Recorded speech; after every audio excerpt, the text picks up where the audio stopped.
Hello, ഇന്ന് ഞാൻ ഒരു ടൊമാറ്റോ ചട്നി ഉണ്ടാക്കാൻ പോകുന്നു കേട്ടോ. ഇത് വളരെ എളുപ്പമാണ്. ചോറിനും ചപ്പാത്തിക്കും ഇടിയപ്പത്തിനും ഒക്കെ ഒത്തിരി നല്ല ടേസ്റ്റാണ് കേട്ടോ അത്. അപ്പോൾ അതിലേക്കായിട്ട് ഞാനൊരു 7 ടൊമാറ്റോ എടുത്തിട്ടുണ്ട്. പിന്നെ ഒരു 2 സവാളയും പിന്നെ കുറച്ച് മല്ലിയിലയും കറിവേപ്പില, പിന്നെ 2-3 അല്ലി വെളുത്തുള്ളി, ഒരു പച്ചമുളക്. എരിവില്ലാത്ത പച്ചമുളകാണെങ്കിൽ 2 എണ്ണം ഒക്കെ എടുക്കാം കേട്ടോ. ഇത് ഒത്തിരി എരിവുള്ള, അതുകൊണ്ട് ഞാൻ ഒരെണ്ണമേ എടുത്തിട്ടുള്ളൂ. ആദ്യമായിട്ട് നമുക്ക് ഈ ടൊമാറ്റോ ഒന്ന് കഴുകി വൃത്തിയാക്കി കട്ട് ചെയ്തെടുക്കാം കേട്ടോ. ചെറുതായിട്ടൊന്ന് കട്ട് ചെയ്തെടുക്കാം. എന്നിട്ട് അതുമാതിരി സവാളയും കൂടി ഒന്ന് നീളത്തിലൊന്ന് നമുക്ക് എരിഞ്ഞെടുക്കാം കേട്ടോ. പച്ചമുളക് നമുക്കൊന്ന് കട്ട് ചെയ്ത് വയ്ക്കാം. അത് ചെയ്തിട്ട് വരാം. ടൊമാറ്റോയും ഉള്ളിയും കട്ട് ചെയ്ത് എടുത്തിട്ടുണ്ട്. ഒരു പച്ചമുളകും കട്ട് ചെയ്ത് എടുത്തു. ഇനി നമുക്ക് അടുത്ത സ്റ്റെപ്പ് എന്താണെന്ന് നോക്കാം. അടുത്തതായിട്ട് ഞാൻ ഒരു ചീനച്ചട്ടിയിൽ 1 ടേബിൾ സ്പൂൺ കുക്കിംഗ് ഓയിൽ ഒഴിച്ചിട്ട് ചൂടാക്കാൻ വെച്ചിട്ടുണ്ട്. അതിലേക്ക് ഞാനൊരു 1/4 ടീസ്പൂൺ ജീരകവും ഇപ്പം കറിവേപ്പിലയും കൂടി ചേർക്കാം കേട്ടോ. എന്നിട്ട് കട്ട് ചെയ്ത് വെച്ചിരിക്കുന്ന സവാളയും കൂടി ചേർക്കണം.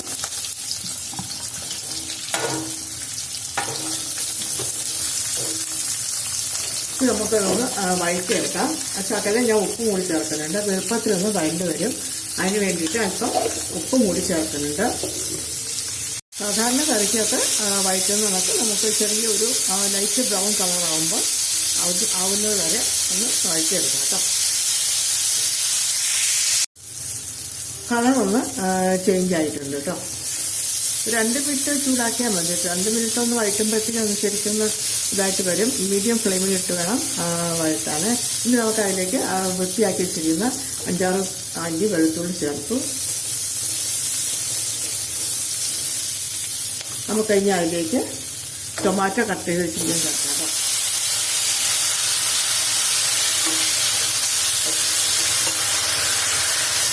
ഇതിന് നല്ലോണം ഒന്ന് വേവട്ടെ. അടച്ചു വെച്ച് വേവിക്കണ്ട കേട്ടോ. തുറന്ന് വെച്ച് തന്നെ വേവിക്കാം. അപ്പോൾ ഇതിനകത്തിലുള്ള വെള്ളമൊക്കെ കുറേ ഒന്ന് വറ്റി വരത്തുള്ളൂ. അടച്ചു വെച്ച് വേവിച്ച് കഴിഞ്ഞാൽ ഒത്തിരി ലിക്വിഡായി പോട്ടത്. അതുകൊണ്ട് തൽക്കാലം ഒന്ന് കുറച്ച് നേരം ഒന്ന് തുറന്ന് വയ്ക്കാം. ആ വെള്ളമൊക്കെ ഒന്ന് ടൊമാറ്റോയുടെ വെള്ളമൊക്കെ ഒന്ന് വറ്റി കഴിഞ്ഞിട്ട് നമുക്ക് പിന്നെ അടുത്ത സ്റ്റെപ്പ് എന്താ വെച്ച് നോക്കാം. ഇതിപ്പോൾ 5 മിനിറ്റ് കഴിഞ്ഞു. എന്നാൽ അല്പം കൂടി വെള്ളമുണ്ട് കേട്ടോ. കുറച്ചുകൂടി വെള്ളമുണ്ട് വറ്റാൻ. ഇനി അതും കൂടി ഒന്ന് വെള്ളം അതൊന്ന് വറ്റട്ടെ. വെള്ളം അപ്പോൾ നല്ലതുമാതിരി അതിൻ്റെ വെള്ളമൊക്കെ ഒന്ന് വറ്റിയിട്ടുണ്ട്. ഇനി നമുക്ക് അതിലേക്ക് ഒരു 1/4 ടീസ്പൂൺ പെരുംജീരകം ചേർക്കാം. ശരിക്കും ടൊമാറ്റോ ചട്ടിയുടെ ശരിക്കുള്ള ടേസ്റ്റ് നല്ല ടേസ്റ്റ് കിട്ടണമെങ്കിൽ അല്പം ഒരു കായപ്പൊടി ചേർക്കാം കേട്ടോ. ഒരു 1/4 ടീസ്പൂൺ കായപ്പൊടി ചേർക്കാം. പിന്നെ അതിലേക്ക് ഇച്ചിരി എരിവുള്ള മുളക് പൊടി വേണമെങ്കിൽ എരിവുള്ള മുളക് പൊടി ചേർക്കാം. ഇത് എരിവുള്ളതാണ്. പിന്നെ അല്പം ഒരു 1/2 ടീസ്പൂൺ കാശ്മീരി ചില്ലി പൗഡർ ചേർക്കണം. പിന്നെ ഒരു 1/2 ടീസ്പൂൺ മല്ലിപ്പൊടിയും ചേർക്കുക. പിന്നെ ഒരു 1/4 ടീസ്പൂൺ മഞ്ഞൾപ്പൊടിയും കൂടി ചേർക്കണം കേട്ടോ. എല്ലാം കൂടി ചേർത്തിട്ട് നല്ല മാതിരി ഒന്ന് മിക്സ് ചെയ്യാം. മിക്സ് ചെയ്തിട്ടൊന്ന് കുറച്ച് നേരം കൂടി ഒന്ന് കിടക്കട്ടെ കേട്ടോ. നല്ല മരുന്ന് ചൂടാക്കട്ടെ. 5 മിനിറ്റ് കൂടി ഒന്ന് ചൂടാക്കണേ. ഉപ്പും ചേർക്കണം.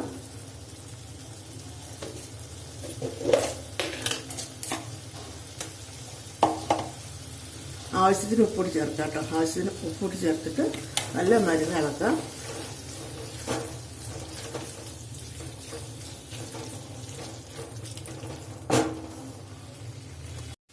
ടൊമാറ്റോ ചട്നി അങ്ങനെ റെഡി ആയിട്ടുണ്ട്. ടൊമാറ്റോ ചട്നിക്ക് നല്ല ടേസ്റ്റ് കിട്ടുന്നത് കായപ്പൊടി ചേർക്കുമ്പോഴാണ്. കായപ്പൊടിയും ജീരകവും ഒക്കെ ചേർക്കുമ്പോഴാണ് ശരിക്കുള്ള ഒരു ടേസ്റ്റ് കിട്ടുന്നുണ്ടത്. ഇനി നമുക്ക് അല്പം ഗരം മസാല കൂടി ചേർക്കാം കേട്ടോ. ലാസ്റ്റിലൊന്ന് ഗരം മസാല ചേർക്കുന്നുണ്ട്. ഇത് ഗരം മസാല ഇഷ്ടമില്ലാത്ത ഒരാളാണെങ്കിൽ ഇത് ചേർക്കണ്ട. പക്ഷെ നല്ല ടേസ്റ്റാണ് കേട്ടത്. നല്ല രുചി കിട്ടണമെങ്കിൽ ടൊമാറ്റോ ചട്നിക്ക് ഏറ്റവും നല്ല ടേസ്റ്റ് വരുന്നത് ഈ കായപ്പൊടിയും ഗരം മസാലയും ഇതുകൂടി ചേർക്കുമ്പോഴാണ്. അപ്പോഴാണ് ശരിക്കും നല്ല രുചിയായിട്ട് വരുന്നത് കേട്ടോ. ചപ്പാത്തിയുടെ കൂടെയൊക്കെ നല്ല രുചിയാണ്, നല്ല ഇച്ചിരി പുളിപ്പ് രസമൊക്കെ ഉള്ളതുകൊണ്ട് ചപ്പാത്തിക്കൊപ്പം കഴിക്കാനൊക്കെ നല്ല രുചിയാണ്. ചോറിനും നല്ലതാണ്. നല്ലോണം പെരട്ടി അങ്ങോട്ട് നമുക്ക് ചോറൊക്കെ ഉണ്ടുകഴിഞ്ഞാണ്ടല്ലോ നല്ല സൂപ്പർ ടേസ്റ്റ് ഉണ്ട്.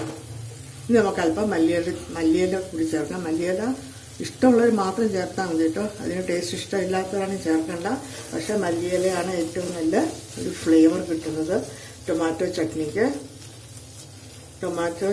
ഏറ്റവും നല്ല ഫ്ലേവർ കിട്ടണമെങ്കിൽ മല്ലിയില ചേർക്കണം. അപ്പം നമ്മുടെ ടൊമാറ്റോ ചട്നി തയ്യാറായിട്ടുണ്ട്. ഇനി നമുക്കൊന്ന് ഫ്ലെയിം ഒന്ന് ഓഫ് ചെയ്യാം.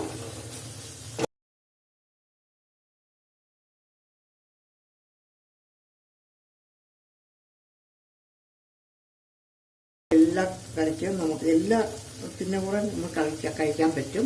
ഇടിയപ്പോ ചപ്പാത്തിയോ ചോറോ എന്തിൻ്റെ കൂടെ വേണമെങ്കിൽ നമുക്ക് കഴിക്കാം കേട്ടോ. അപ്പോൾ ഇതെല്ലാം ട്രൈ ചെയ്യാം. ഓക്കെ.